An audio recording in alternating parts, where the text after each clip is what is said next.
Hello and welcome to Fireside with VC. My name is Andrew Romans, and I'm very excited to have Cindy Padnos from Illuminate Ventures on the podcast. Cindy, great to see you.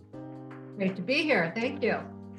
So Cindy's background, I believe she started as a management consultant at Booz Allen and then eventually became a founder and CEO of a VC-backed company, Vivant Corporation, which was eventually acquired by a company that I believe was acquired by Oracle. Is that the right path? Yep. Of things? And so she knows so much about enterprise software that she's been called Queen B2B in the past. And Illuminate, I believe, focuses, we'll have Cindy introduce it, but focuses on almost being first institutional investor, outside capital into companies exclusively in the enterprise SaaS, B2B, just enterprise space. You nailed it. That's right. And Did I add more? No, that was quite good. Thank you. And we met probably more than a decade ago in the Valley, and you're still actively there. So thanks for coming on the podcast. And we have a lot of things we can get into. I do want to touch on what it was like being a woman in Silicon Valley years ago, dealing with these, what used to be way too many men VCs. And then now it's in fashion to be a woman VC and go out and raise a fund, but you've been at this for a long time. But why don't we start with where you're at today? Why don't you introduce who is Illuminate Ventures? Sure. So Illuminate is, as you suggested, a seed stage institutional fund focused in the enterprise software category. We're typically leading or co-leading anywhere from $2 to $5 million sized rounds as the first institutional round of investment in a company. I'll stop there because what's a little bit different about our version of seed is probably important to talk about. We're not generally looking for pre-product companies. We're generally looking for what we would call further along companies. And they can be further along for any one of a variety of reasons. And there are different elements of further along. It's not always about revenue. It could be a team that's taking intellectual property and spinning it out of a large corporation. It could be a team that worked together in an IT service business, identified a repeatable business problem together and said, we're going to go create a SaaS software company because we're not stupid. We know that my IT service business is going to get a 1x revenue multiple and my SaaS company is going to have a 10 to 15x multiple. We'd rather do one of those. We like smart people. We like those kinds of sort of proven ideas where there's already been some demonstration of product market fit. And because we're willing, and not just willing, but interested in doing those further along companies, we also see some very interesting attributes in those businesses that make them look a little bit more like what our friends who are in the mid-market buyout space are looking for. Except earlier in the process than what a typical seed stage investor is looking for.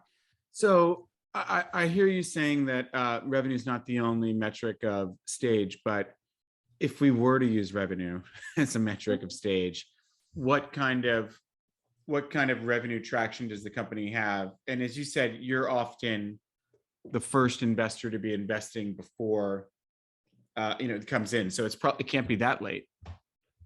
Well, so we have invested in companies with zero revenue, but spinning out intellectual property or spinning out a 10-person team. We've done that for sure. So zero revenue, but some other element of the business is further along. If, as we said, as you say, put that aside, if there was none of the rest of that, what would we be looking for in terms of revenue?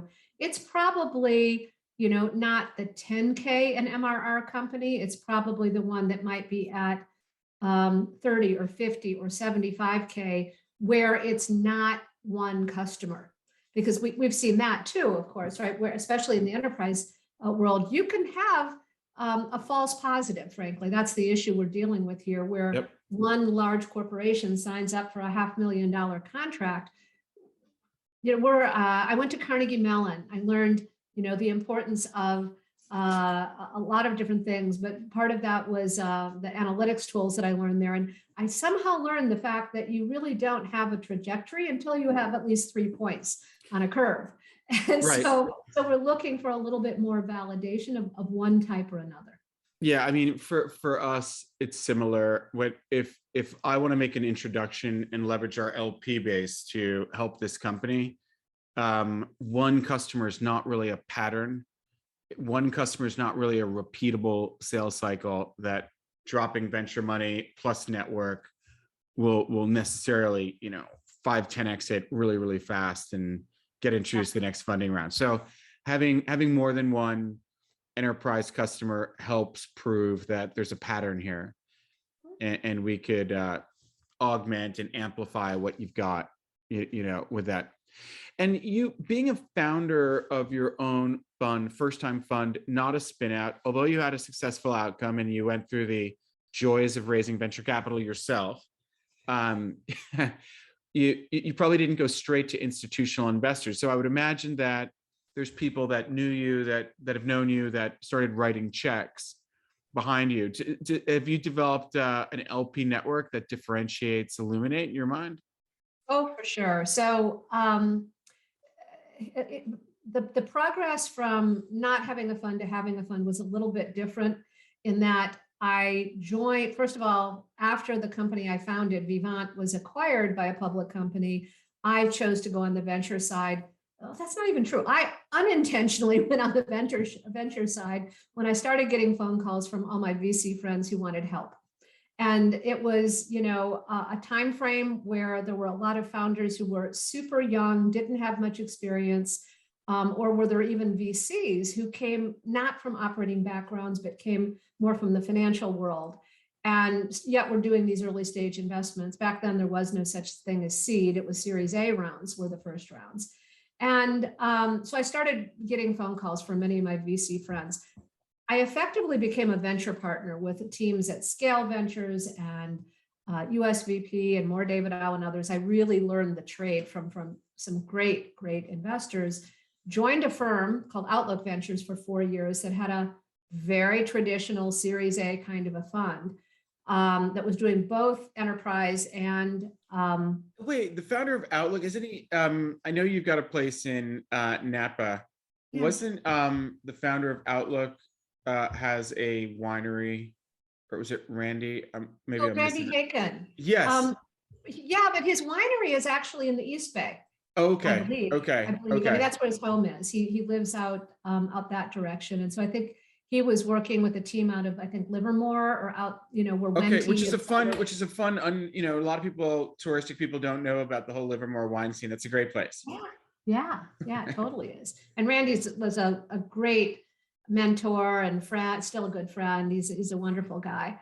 So I had an opportunity to start building track record there and made some great investments and some losers, did both. But that was just a great apprenticeship along with, the other things. But when I started, I didn't start with LPs. I started with my own capital. And so I literally warehoused about 4 investments, I think it was 4 or 5. And Cindy, just define what, for some of our listeners, what does that mean to warehouse an investment? Well, I wrote my own check, and under the assumption that when I raised a fund, I would offer an opportunity to my LPs to buy into those companies. So you warehouse it until the point in time when you bring it out of the warehouse and into the fund, and enable your LPs to be a part of that. So I did that. 2 of the companies actually were acquired before I even raised the fund. So I think we ended up with 3 companies that came into that portfolio when we closed that. That was our very first fund. We gave it a name, not a Roman numeral. And this was my version of intellectual integrity. You didn't give a $2 million fund a Roman numeral. Now, of course, I've confused everyone because effectively we've invested out of 3 funds, but the most recent one is Roman numeral 2. Okay. Well, I think technically, and if you're going through the kind of scrutiny with an institutional investor, you are investing out of your 3rd VC fund, which I would call what I would call Fund 3, and that the fact that it was a $2 million fund in totality, it's interesting to see what did that turn into, and what are the metrics on that fund, and how different is it? They're extraordinary. They're extraordinary. I'm super proud of it. We'll likely end up with a 10-bagger fund out of that fund, and we're already have returned more than 1.5x. We're sitting at somewhere over 6.5x. So it's going to be an extraordinary fund. But so what was the timing on the sale of Vivant? When was that? How far gosh, back? that was during the dot-com, just at the tail end of the dot-com bubble. Thank God. Thank God. Okay. Yeah, thank God. Because, and then of course I worked with them, for some time to transition the business and all of that. But, we could have ended up with a big goose egg. Many of our competitors actually went bankrupt. We were acquired by a public company whose stock started going like this. And of course we had received stock. So it's not like it was a woohoo, the world's best outcome, but it was certainly much. But you were able to start selling that stock in a reasonable, right. yeah, Right. yeah. And so I had similar paths to you. So I had a $1.2 billion IPO that did not survive the lockup. And you know the time. So, lots of people like me. And that gave me an appreciation for the secondary market that not every fearless child has, or adult who's never struck out. But I remember VCs calling me up saying, we're unplugging some of our portfolio.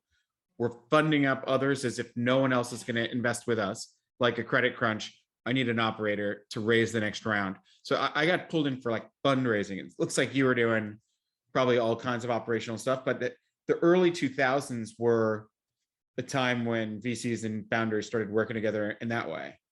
Collaborating in really interesting ways. Yeah. And then I joined Outlook Ventures in 2004, invested with them until 2005, 2009, I should say, and formed Illuminate in 2010. But I had already started warehousing investments.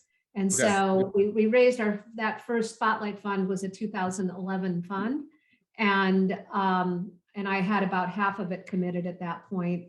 And then followed that with our fund Roman numeral 1 in 2013 and 2017 Roman numeral 2. All of those were single GP funds. And then Jennifer Savage, my partner, joined me a little over 3 years ago. She had been the VP of products that I had recruited into that company I founded. So we've known each other 20 years plus. And she's up in Seattle, is that right? She is, yeah. Right. So she's got, she's a rock star. She's just completely a great person, a good friend, a rare talent, and has had extraordinary success in the enterprise world. She, from our company, one of the companies that I was asked to help out by the team at Scale Ventures was a company called Placeware. You might remember them. Back when web conferencing did not include video. It was, remember that those days, WebEx and Placeware. So I helped them out effectively going in as kind of interim CEO. I stole Jennifer away from the company that had acquired us. So she became head of products at Placeware when it was acquired by Microsoft. So that's how she ended up in the Seattle area.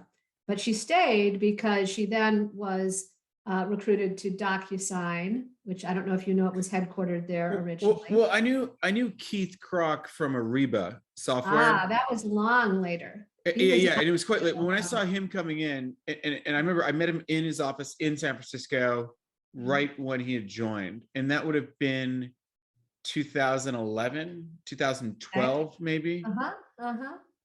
So Jennifer had already made her way to DocuSign and was leading product marketing there. Okay. And then she spent 4 or 5 years there. Then she went to Smartsheet, helped take them public as well. And then she went to a company called FlowRoute that was acquired in a PE-backed M&A. And by then she had already joined our business advisory council. And I haven't really said anything about that, but that's a group that we started at the inception of the firm, even before I closed our first fund, in fact. It started with 9 people. It's grown to a little under 50. Across this group, they sit on over 100 public company boards. They sit on more than 250 private company boards, and they're all people from the enterprise software category. Right. And most of them are LPs. And when I asked you the first question, I thought that was what you were going to say, is that you didn't go straight to institutions. You kind of had to go to people that knew you. They just happened to be 50 people on this, all So those here's what's boards. interesting, Andrew. It's not the same for a woman. They were not 50 people that knew me. In fact, 2/3 of the people on this business advisory council I had never met before I reached out and asked them to be members of our advisory council. Oh, So it's a really? little different than you might think. And you know, some of this is I don't even know exactly what to attribute it to. There are a variety of different elements to this. Certainly, I had people who knew me and trusted me as LPs. But what would happen is they would then say, you need to meet so-and-so, you need to meet Right. so-and-so. And that's how it came about. But as a woman in tech, there are so many fewer people that are in your natural affinity group. And that's just been true from day one. I mean, I look at, you know, I'm a Carnegie Mellon grad, as I mentioned. My graduating class was 12% women, 12. But Carnegie Mellon, I think of as the total tech, you know, engineering capital. It's the IIT of the United States, you know. This was a So master's in business, yeah, but even MBA. even MBAs used to be. I got my MBA in the late 90s, and I think women were trying to get more women into the MBA world. It was almost artificially built up to 33% when it naturally probably would have been much lower. I think that How would they maybe do it's it 50, artificially? maybe it's 50, maybe it's 50-50 now. It's not. It's not. It's It's still more not. like it's not. And honestly, uh, you know, it needs to become more attractive to women. And so I would say you know, for me, I had a liberal arts undergrad. I made a very conscious decision that I was going to go to a very quantitative program to earn credibility. That was my choice. And so I applied at Chicago and Wharton and Carnegie Mellon. And I don't think I ever applied to MIT or Stanford. I probably didn't. I grew up in Michigan in a small town. I didn't know about these places, right? Okay. And I'm not kidding. I mean, I wish I was, but I never even applied. And but I'm not at all regretful of Carnegie Mellon. In fact, I'm very appreciative because going through this super quantitative program, which indeed it was at the time, I kind of felt when I got through the whole thing that if I could do that, I could do anything. And I just had no fears. I had built a level of self-confidence that absolutely had not been there. And my undergrad was at Michigan. It was no slough off kind of a school. But you went from being a poet to a quant, and that's what I was Yeah. considered a poet when I arrived at Georgetown for my MBA. And so I actually was learning stuff. Some people had done this in undergrad, and they said, we're just going deeper into the same, you know, painful quants. Yeah, not at all, right? Yeah. So we have that in common. But I do think, you know, I remember when I was raising Roman numeral 1, which was a, you know, target $20 million fund, and that's what we raised. And I talked to some guys who were raising funds at the same time, and I said, well, how did you do it? It was one in particular who was in New York, and I'll never forget the conversation because he said, well, I'm a Harvard grad, and I Right. went to my class reunion. And I told all 800 of my friends that I was raising this fund. And by the end of reunion, I had my first 10 million committed, and then the rest was easy. So I kind of went, okay, so what percentage of those commitments came from women? And the answer was 0, not a nickel. I said, Yes. okay, so I had 15 women in my graduating class, about half of whom still even work. If I go get that same percentage ratio that you did of my natural affinity group, the people I was closest with in school, not that I didn't know any guys and have good friends, of course do, and some of them are LPs. But first of all, my graduating class was 1/8 the size. Second, What was how many? I think there was like Harvard is huge. Harvard is like 500 people per class. So there's like 1,000 in there, I think. Georgetown we were 250. So there's 500 total. Yeah, we were 115. Okay, so it's a little more intimate. I mean, you get to know the class ahead of you and behind you, hopefully, but not as much as your class that you boot camped in with. Yeah.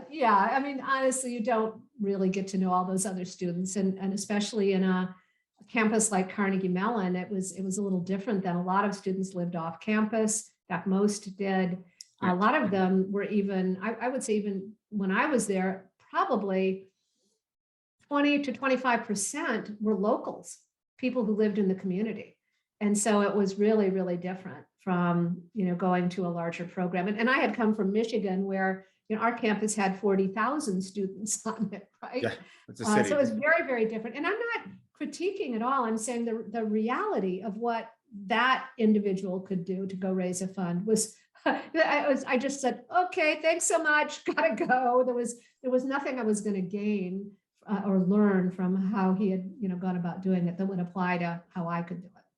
So, I mean, it's interesting for me to hear you say that you had an affinity, so you were becoming friends and hanging out more with women MBAs than the male MBAs, and that there were fewer of them, and a lot of them are not working now, and you didn't have the same, group to draw on. I never thought of that. I never thought of that as being a difference.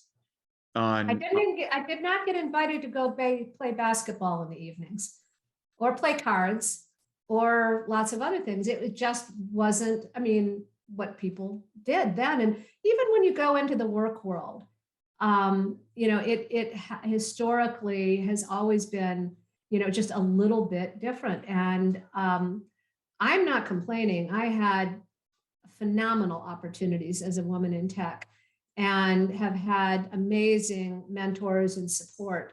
But it's also very clear that the networks look very different. There's no ambiguity. Well, I remember many years ago when I was doing the Founders Club, I wanted to do an all-woman panel of real GPs that were at the investment committee IC level. And I thought, all right, I'll get Sonali Duricker, who was still at Atlas before she went to Excel. I can get Ann Glover from Amadeus, and I kind of had my list. And I called up Sonali and get her on the phone and tell her this. And she's like, there's no way you're going to put me on an all women panel. And I was like, whoa, I kind of thought she might even say, Andrew's noticing that it's like a 2% as opposed to 50% of situation. And she said, absolutely not. Ann Glover said, sure, I'll do that. She's the, co-founder with Herman Hauser of a big lasting fund. But there wasn't a lot of reception for it there. I remember doing a panel when my CVC book came out in 2016 in Paris, and the French said to me, you don't have any women on the panel. And it was at BPI France. You've got to have women on the panel. I was like, all right, great. There's no panel. Yeah. Introduce me because it just happens. I don't know any in Paris, Yeah. and then so they brought in a woman who was wonderful. And then we got on this topic and they just didn't want to drop the topic.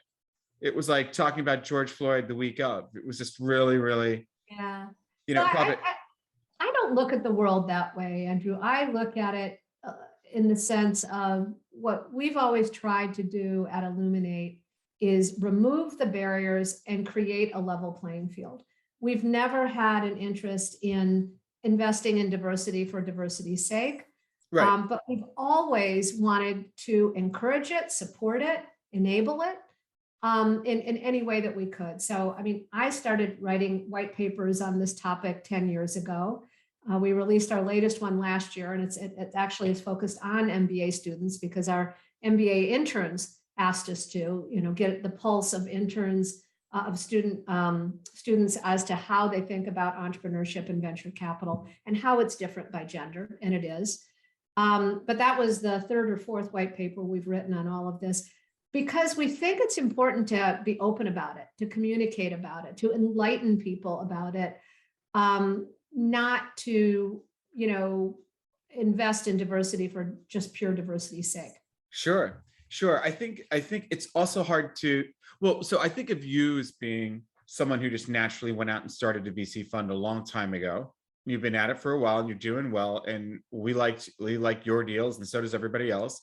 But now there's a wave of people who've said, I'm not going to change Excel from inside of Excel. I'm going to start my own all women led fund. And part of their pitch may be, I've always said women are underrepresented in these startups. If you've ever been to Saudi Arabia or Istanbul or UAE, where I've gone a bit in fundraising and then get invited and speak, the startups, you notice, are about 50% women CEOs over there.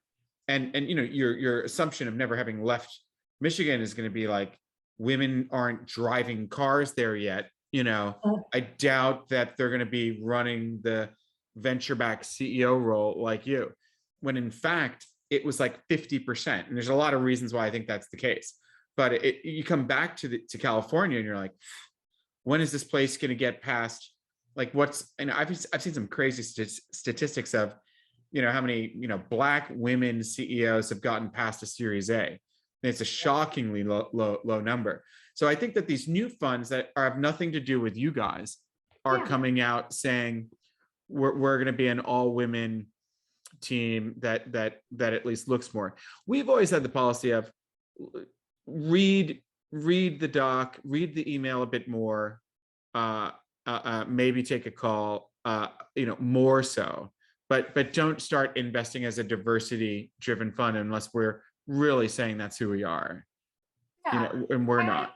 I understand that. I mean, we take a little different approach. So that business advisory council that I was just mentioning is in fact more than 50% women. Oh, and okay. 3/4 of the members come from diverse backgrounds.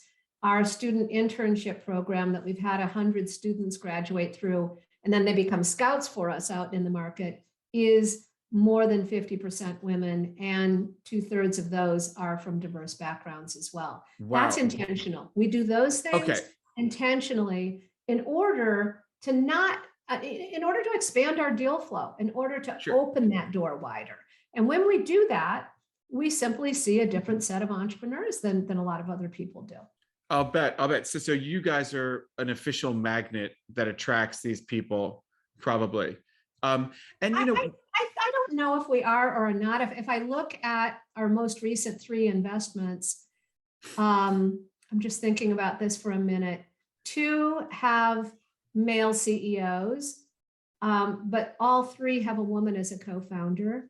One of the companies, they're both Latino founders, male and female. One is a woman PhD. Well, the other 2 are both women with PhDs in AI. I mean, they're brilliant. They're incredible founders, CEOs, but we didn't go looking for them for that purpose at all.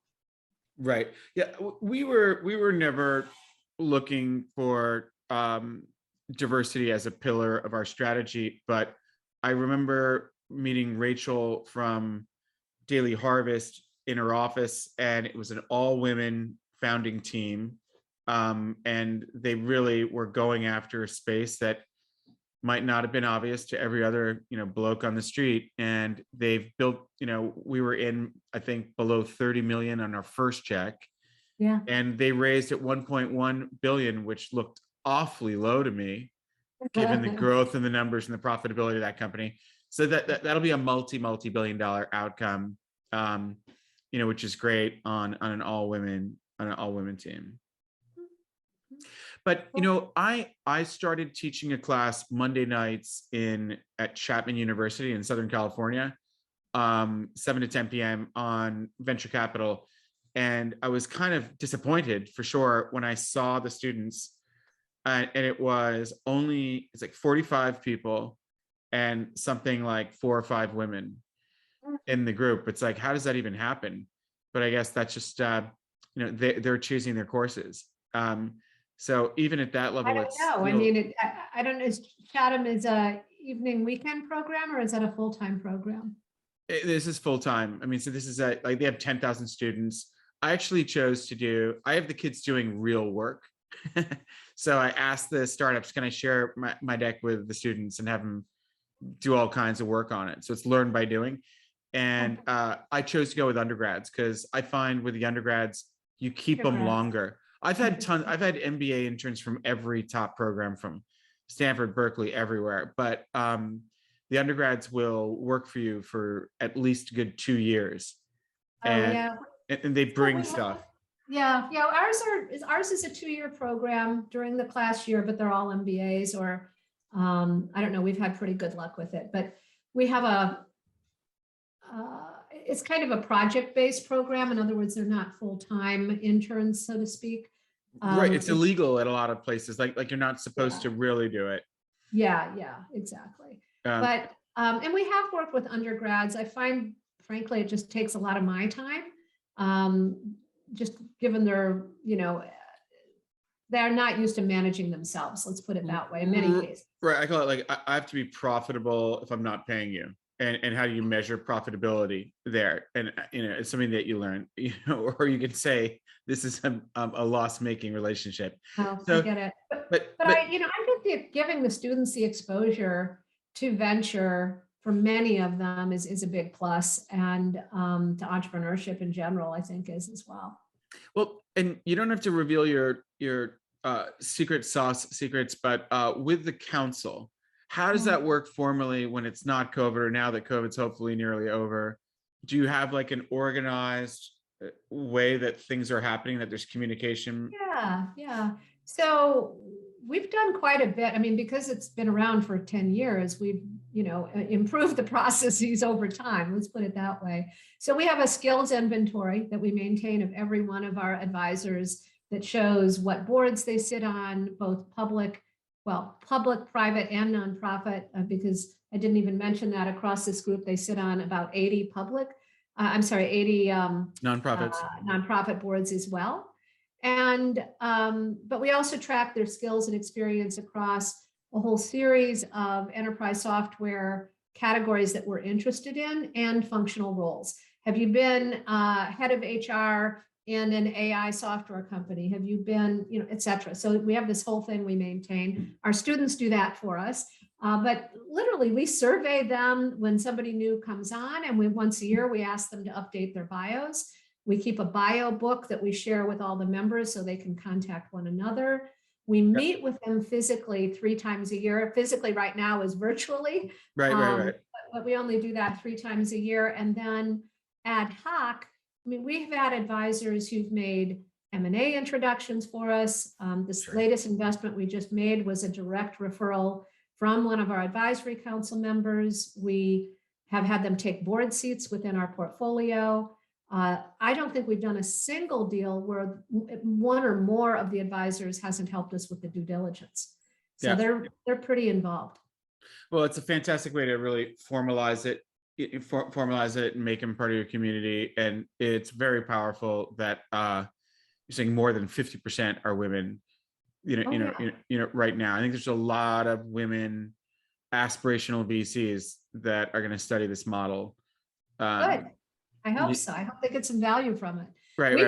We certainly do. So let's change topic and go to your true expertise, which is enterprise. How do you see enterprise software technology evolving, over these many years, and where are we now, and what are you most excited about? Or it's a pretty broad question for you. Yeah, well, because there are a lot of things I'm excited about, so it's hard to answer.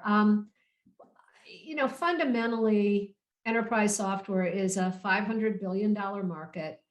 There are certain subsectors that are growing extremely rapidly. I mean, at the 100% CAGR kind of level. There's also, for us, maybe equally importantly, a series of tailwinds that are happening in the enterprise space that really accelerate adoption of a variety of different technologies. So when we look at an opportunity, we're generally not looking at it from a technology trend. We're looking at it from a business trend perspective. And we're trying to understand what are those business trends, independent of ups and downs in the economy, that are going to continue to accelerate over the next 5 to 10 years. And so it's things like hybrid work environments, and things like transparency of work practices, and things like omni-channel communication. I could go on. So we every year we take a step back and we identify what we think may have changed amongst those trends, and what technology platforms then are affected by that, right? And what we end up learning is, which ones are continuing to accelerate and which ones may be declining or which ones may be saturated. And we involve the advisory council in that process. We get their feedback on all of that as well. We do that every fall. Do you communicate with the advisory council on every single investment? We make them aware of it. We reach out to a subset of them that we think can help us with diligence on them. Right. But we don't involve them in any investment decision-making process. Okay. But the other thing we do when we have one of these advisory council meetings, our most recent one was just February 1st, we invite in any new portfolio CEO to present.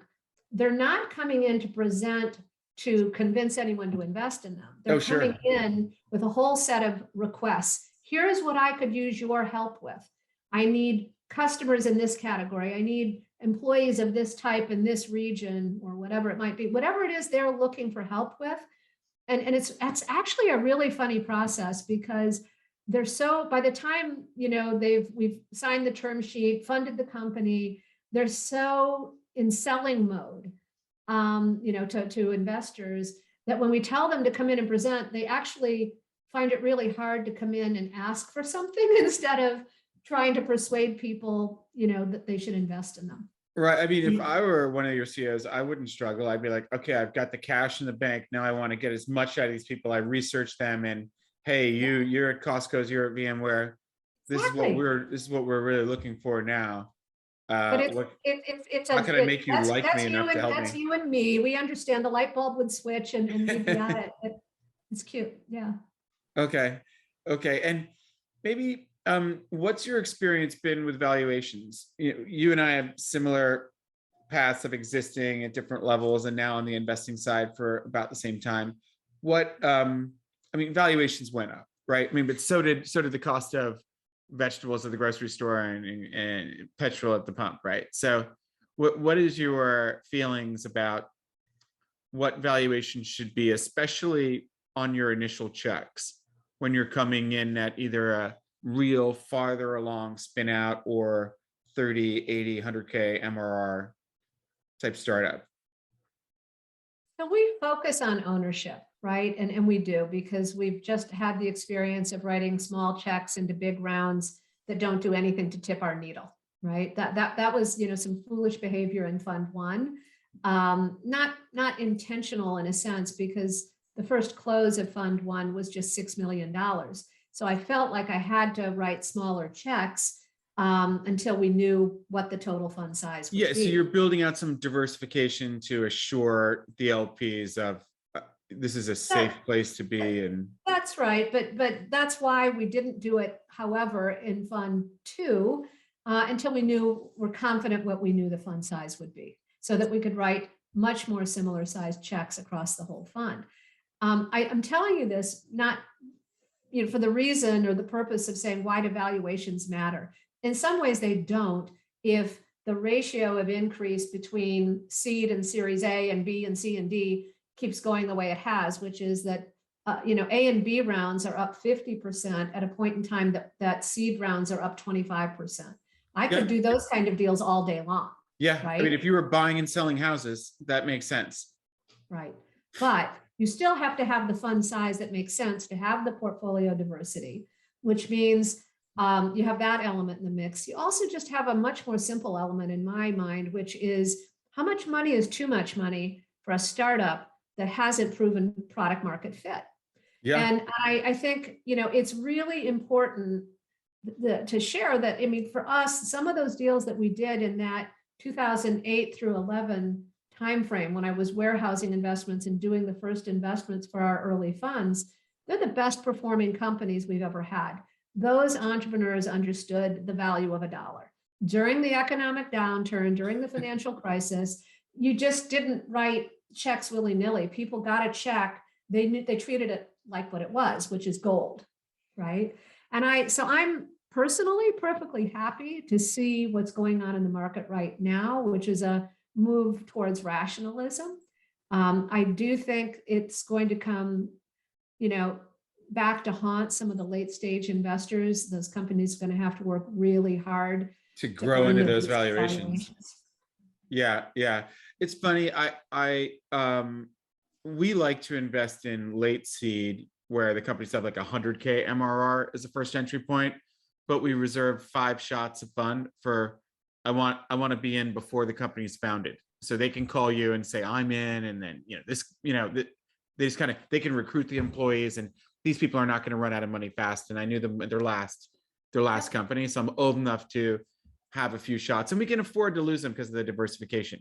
But I found that valuations of my sweet spot of you now look like you've got something repeatable that we can send out to our LP base, which is our kind of unformalized council, and Right. really move the needle for you. And then we can grow that 100 to 500 real fast. And I can make a list of 200 VCs like you that I know that I think I could get in at the right time, and then make sure that thing's oversubscribed, right? Right. I found that the valuations for a company with just 3 months of data of I went from 1 to 4 customers started getting like nuts, like 70 million, valuations. And like, and We walk away from those, Andrew. That's not even. well, yeah.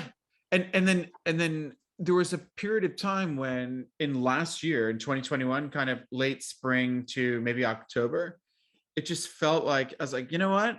I'm going to go back to some later stage companies, not the pre-IPO Tiger stuff, but kind of Series C, and say, you know what?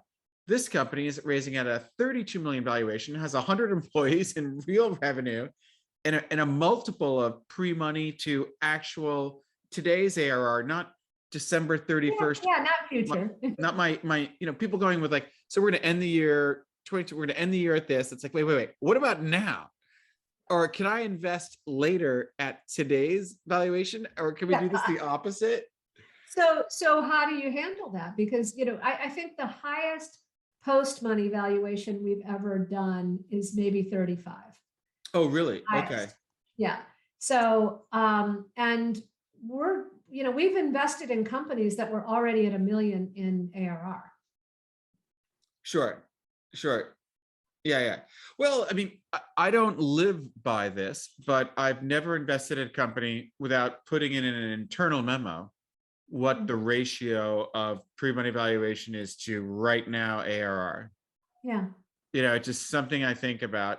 And when things were getting very spicy, for my kind of sweet early pre-Series A spot, Yeah. I went back and started putting money into existing portfolio companies and other companies that we've known for a long time that said, we'd love to have your network support us. And the ratios just looked really solid and safe. Whereas if you're investing at moment of insanity pre-money valuation because the stock market, like when you said switch from a service to a product and you'll get a 10 to 12 million valuation, I was trying not to laugh, thinking there's some guy listening to this going, what?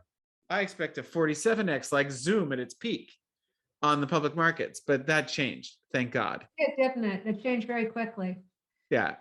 Well, hopefully it's not just valuations. It's about not prematurely spending money on things that are just dumb investment decisions at the CEO level. Like, let's hire a head of social networking for business development when there's no product yet, I look at it, it is not just about valuations, but here's, the other aspect, as where valuations come into play. You overprice this first round.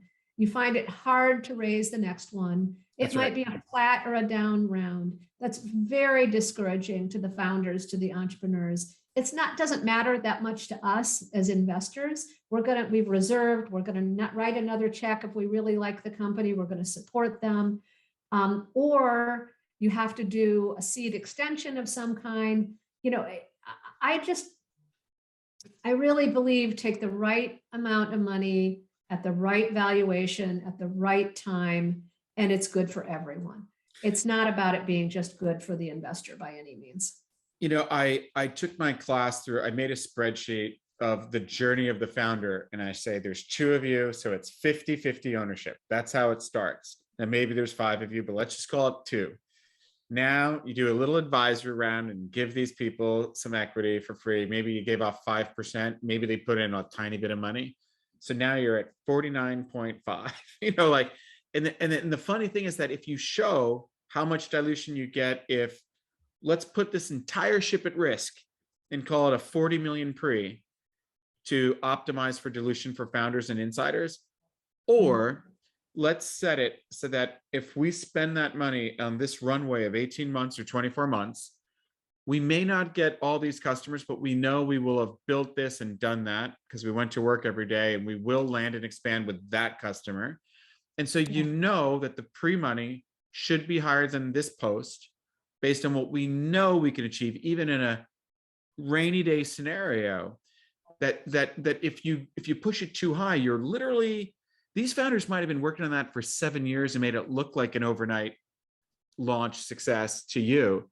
But to put all those years of work to risk over, and this is what the spreadsheet shows of what you'll own at the time of exit, right? What the liquidation stack is.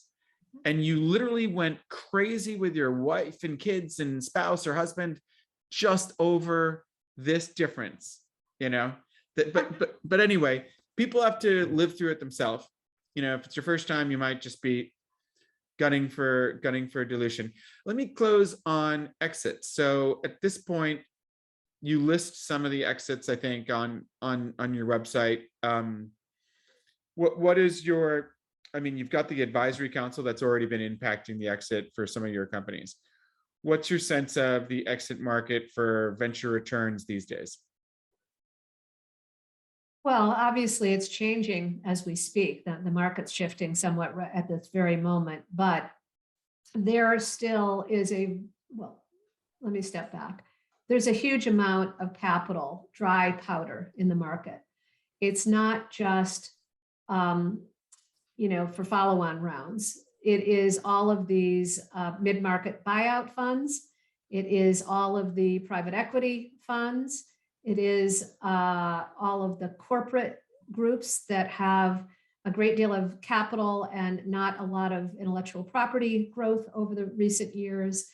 So I think particularly in the enterprise space, the opportunity for exits remains very strong. And I think what'll be interesting to see is whether that remains true in other categories, in the consumer internet world and in some other categories that are more sensitive to economic downturn, put it that way. Sure. So from your chair, it sounds like you think that interest rates could play a role in a discounted cash flow, and that do you see the economy as being, I'll just ask you, do you think we're going into a recession, or do you think are we heading flat down? We're certainly going into an inflationary period. We're already in it. Are we going into a recession? I certainly hope not. Or raising of interest rates to deal with inflation will have an impact on how much you discount future cash flows, right? I think it has to. It has to. And so that should impact what we're doing. Yeah, it should. As an investor, if you suddenly have an option to put, your capital to work in a variety of different ways that seemed unattractive previously, you'll give that consideration. I will say, though, I had a very interesting conversation with a banker recently. There are some anomalies in the market today that aren't the same as any other inflationary period we've gone through, including all of this PPP money, the rebates on retaining employees. And what he literally said to me was, we have huge deposits and nowhere to put them because no one is borrowing money. Oh, so it's like Japan. It was almost like Japan. Super interesting. Yeah, that is interesting. And we've got, we have a number of companies that have that Opco, propco set up, where we've been able to introduce them to some of our LPs in Japan that got them crazy large, like 300 million plus lines of credit. It's interesting for us to see if we onshore Japanese, problems. Thought. Yeah, I hadn't explored that. It's an interesting thought. Well, but I do believe it has an impact. However, as you know, good companies can always raise capital. That's right. And the demand for these B2B solutions with the kind of tailwinds COVID has created around, hybrid work environments and security and, multi-channel communications and all, that's not going away. Yeah, and I think you've always been, I've always been big on, can we write software to get an API to that data? Because if I can automate a human workflow and then I can plug it into like Zillow type data of some kind and moneyball this thing algorithmically on a big industry, like who cares if the economy is going up or down? If we're finding companies that the valuation's lower, great. Valuation's higher, the valuation is going to be high when a lot of funders are going to find that great founder. A good founder is going to have a funder regardless of the economic cycle. But the problem of getting us illuminated and out of the cave is not going to go away with the Fed raising interest rates and, the terminal exit value perceived being lower. If you can moneyball a big industry, it's not just about software, it's about the data. I think you've always kind of talked about the data.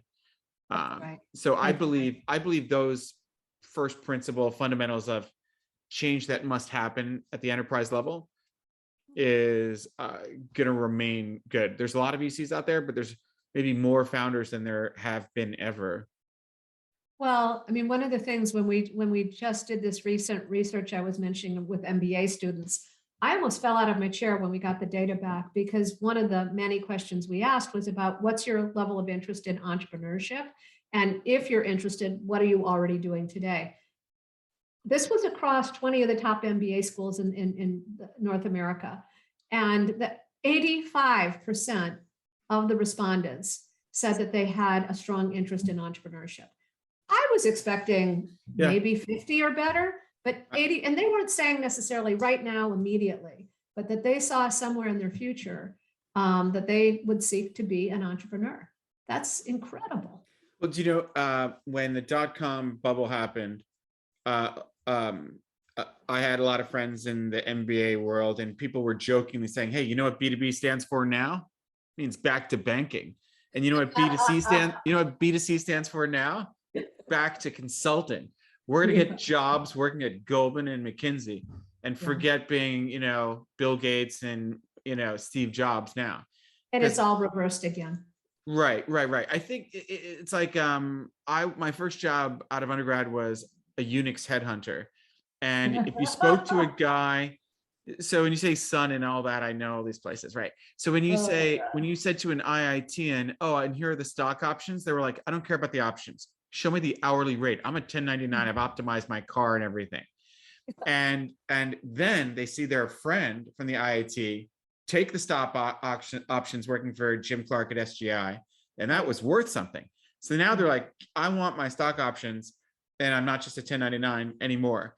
And so I want my 1099 too, by the way. I want to have my cake and eat it too. Well, we can give you warrants then. You can have your cake and eat it too. Problem solved. But I think that is the thing. I had Alan Patrikoff, from Greycroft and of course Apex on the pod recently, and I said, so 50 years, what's changed? And he's been a VC for 50 years exactly. And he said, well, when I would speak at an MBA program in the past, say, raise your hand if you want to go into a startup.